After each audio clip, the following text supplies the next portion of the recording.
De volta a falar sobre a prisão de 4 militares do Exército e de um agente da Polícia Federal por envolvimento em um plano para matar o presidente Lula, o vice-presidente Geraldo Alckmin e o ministro Alexandre de Moraes do Supremo Tribunal Federal.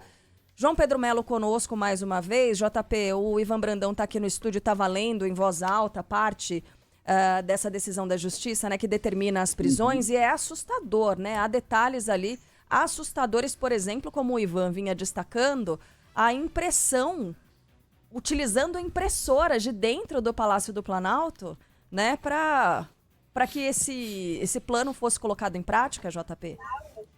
Pois é, Carlinha, e um detalhe interessante, não sei se o Ivan se recorda dessa questão, né? A gente que trabalha ali no Palácio sabe que tudo é documentado, tudo obviamente tem um registro. Então, conversando com algumas fontes hoje do Palácio do Planalto, elas dizem que para eles terem utilizado essa impressora, essa situação era a certeza da impunidade. E a gente tem aqui nesse documento exatamente de que essa questão do punhal verde e amarelo foi impressa pelo investigado Mário Fernandes no dia 9/11 de 2022. Fala até qual foi a impressora que foi utilizada e que estava conectada à rede de dados do Palácio do Planalto, e que esse documento posteriormente foi levado ao Palácio da Alvorada para uma avaliação à época do presidente Jair Bolsonaro, ele que estava recluso após ter perdido a eleição lá em 2022, portanto estava somente no Palácio da Alvorada. E depois de ter sido analisada pelo presidente no Palácio da Alvorada, esse documento foi levado à casa do general Braga Neto, à época candidato a vice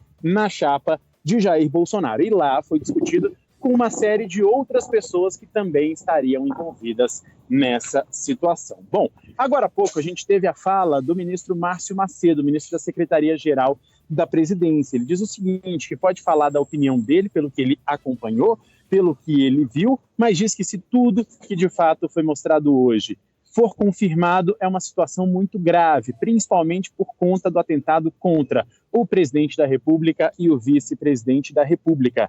Ele destacou que isso, abre aspas, é uma coisa de bandido, de gangue, de máfia e que tem que ser tratado como tal, com o rigor da lei e com a força da legislação, fecha aspas. Ele diz que ficou muito estarrecido de ver essa situação, né, e que as providências têm que ser tomadas. A gente está aqui na frente da sede da Polícia Federal, agora há pouquinho chegou o Vladimir Soares, ele que é policial federal e que estaria também envolvido com essa organização criminosa. A gente tem informação de que ele está prestando depoimento aqui na sede da Polícia Federal. Obviamente, diante da situação, pode ser que não seja liberado depois desse depoimento, ou seja, deve permanecer por aqui na carceragem da Polícia Federal. E no Rio de Janeiro, os outros 4 militares que também foram presos nessa operação devem prestar depoimento ainda no dia de hoje. A informação que a gente tem é que eles devem permanecer também no Rio de Janeiro, não serão enviados aqui para a capital do país. Valeu, João Pedro. É o que o João Pedro está falando, né?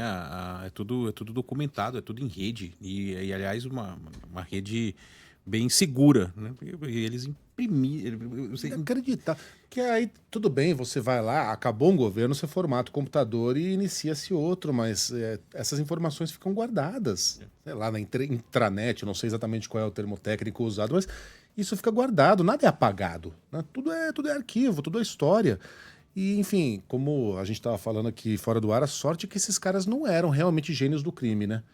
Você não tinha lá umas figuras brilhantes, é só ver como era tudo meio atrapalhado, né? A minuta do golpe, quando foram perguntar lá pra quem era mesmo, não era o Mauro Cídio, era pra algum governador, eu acho. Como é que essa minuta do golpe foi parar na tua mão? Ah, alguém me entregou. Não, mas entregou como? Não, me entregou lá, bateu. Talvez lá. o Ramagem, né? Foi o Ramagem? Não, Anderson fala de novo. Torres. Anderson Torres. Foi o Anderson Torres. Exato, foi o Anderson Torres, ex-ministro da Justiça. Ela foi lá, alguém bateu lá e me entregou. Mas como assim alguém bateu lá e te entregou? Alguém bateu lá e te entregou, você não sabia quem era, não se preocupou em perguntar, e entregou, foi embora, não falou nada. Aí você olhou para aquilo e falou, meu Deus, numa minuta do golpe, que absurdo, deixa eu arquivar aqui na minha gaveta, deixa eu guardar direitinho aqui. Cara, nada faz sentido, tudo é maluco. Quando eles tentam explicar, chega a ser engraçado. Porque os caras são burros. Eles são desonestos, são golpistas, são uns pilantras. Agora a gente sabe que tinha segundo a Polícia Federal, que decidiram virar assassinos. Meu Deus do céu, cara. E aí, no seu plano de assassinato, os caras vão lá e usam um computador do Palácio do Planalto, tudo de acordo com a PF, tá, gente? Fazem reuniões na casa de um general que vem a ser candidato a vice-presidente da chapa derrotada. Cara, tudo na cara, tudo descarado. Mas que gente tosca. O Brasil agradece pela tosquice, pela burrice dessa gente, porque fossem mais inteligentes, talvez tivessem conseguido, talvez até via voto, né? Talvez até tivessem ganhado a eleição, o presidente não tivesse tido um comportamento tão asqueroso durante a campanha eleitoral, durante a pandemia, ele provavelmente teria sido reeleito. Nada disso nem seria necessário. Que loucura, que loucura!